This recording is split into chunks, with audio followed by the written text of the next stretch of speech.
আপনি কি কখনো ভেবেছেন একদিন এমন আসবে যেদিন সূর্য মাথার খুব কাছে নেমে আসবে, আকাশ বিদীর্ণ হবে, পাহাড় তুলোর মতো উড়ে যাবে? সেই দিনের নাম কেয়ামত। সেদিন আর কোনো বাবা ছেলেকে চিনবে না, মা নিজের সন্তানকে ভুলে যাবে। যেদিন মানুষ বলবে, আজ আমি কোথায় পালাব?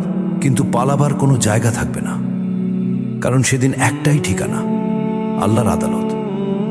সেদিন টাকা কাজে আসবে না, ক্ষমতা কাজে আসবে না, ফেসবুকের ফলোয়ার, মানুষের বাহবা কিছুই না। কাজে আসবে শুধু তিনটি জিনিস: আপনার ঈমান, আপনার আমল আর আল্লাহর রহমত। ভাই ও বোনেরা, আজ আমরা গুনাহকে ছোট মনে করি, নামাজ পিছিয়ে দিই, তাওবা কাল করব বলে রেখে দিই। কিন্তু মনে রাখবেন, মৃত্যুর কোনো ক্যালেন্ডার নেই, কিয়ামতের কোনো নোটিফিকেশন নেই।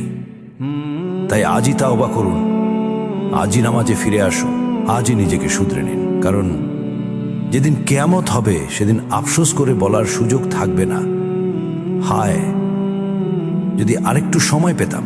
আল্লাহ আমাদের সবাইকে কিয়ামতের ভয় বুঝে সঠিক পথে চলার তৌফিক দান করুন। আমিন।